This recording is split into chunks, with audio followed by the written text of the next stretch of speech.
بسم الله الرحمن الرحيم.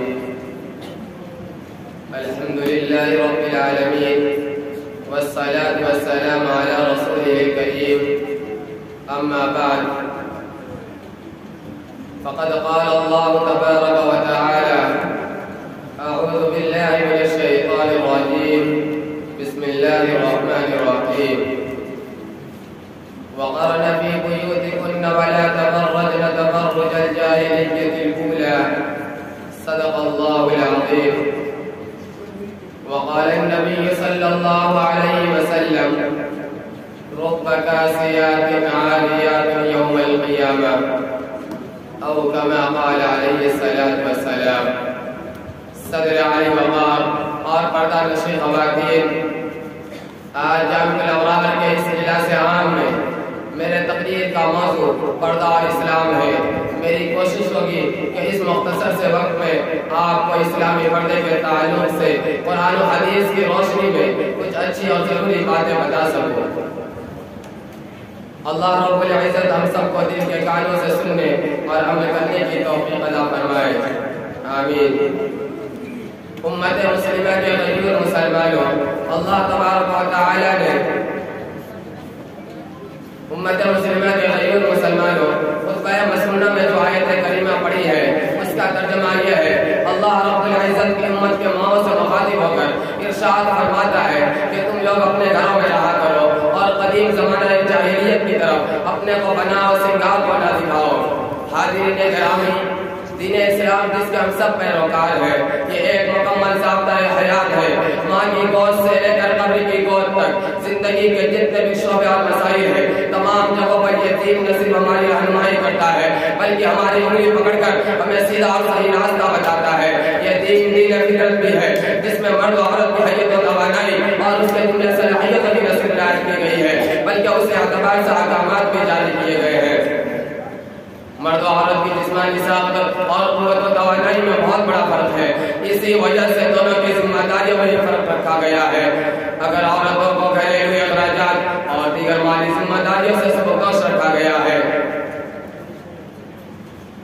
اور یہ سارے کام مردوں کے ذمہ کیے گئے ہیں، جیسا کہ ارشاد باری تعالیٰ ہے: الرجال قوامون علی النساء بما فضل اللہ بعضهم علی بعض وبما انفقوا من اموالهم.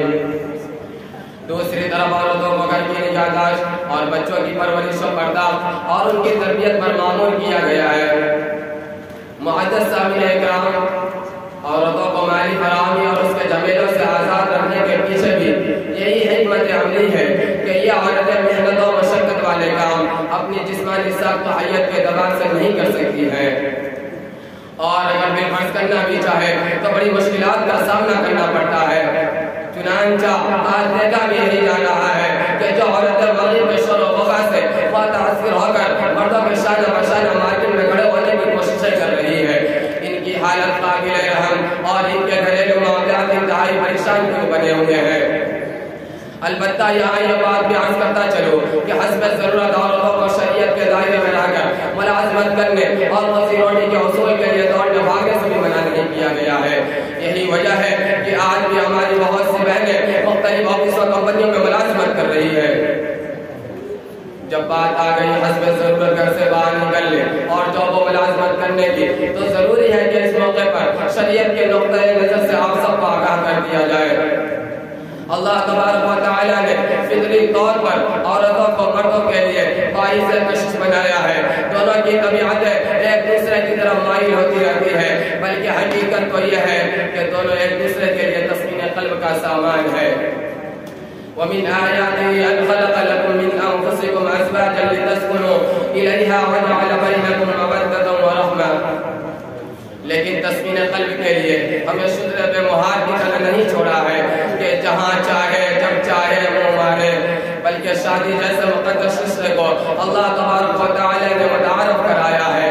اب فطری بات ہے جب عورتیں گھر سے باہر نکلیں گی، مرد و عورتوں کا اختلاف ہوگا تو مناسب واقعات و حالات بھی رونما ہوں گے اور ناجائز طریقے سے خواہشات کی تکمیل کی راہیں بھی ہموار ہوں گی.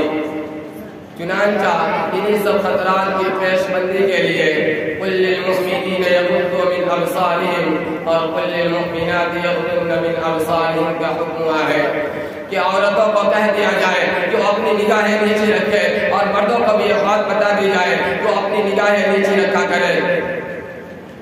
اسی طرح دونوں کے لیے جسمانی لباس اور صدر کا صحیح حکم متعین کیا گیا ہے، یہی صحیح حکم متعین کیا گیا ہے۔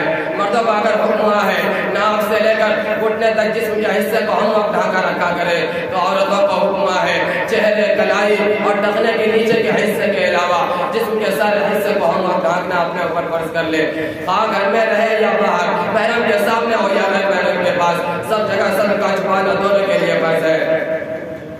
اسی طرح لباس میں بھی باریک اور چست اور اتنے چھوٹے لباس جس سے جسم کے حصے نظر آتے ہیں یا پھر وہ حصے جو وجہ کشش ہے ابھرے ہوئے دکھائی دیتے ہو، تو ایسا لباس پہننا حرام قرار دیا گیا ہے۔ فرمان نبی ہے رب کاسیات عاریات یوم القیامہ، بہت سی لباس پہننے والی عورتیں قیامت کے دن بیوہ شمار کی جائیں گی۔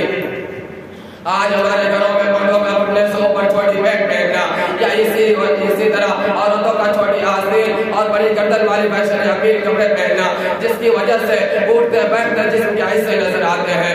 حضور شرع یہ لباس ناجائز و حرام ہے، بلکہ میں ایک قدم آگے بڑھ کر کہتا چلوں آج جو مارکیٹ میں چست اور رنگ برنگے برقعے آئے ہیں یہ سب بھی غلط ہے۔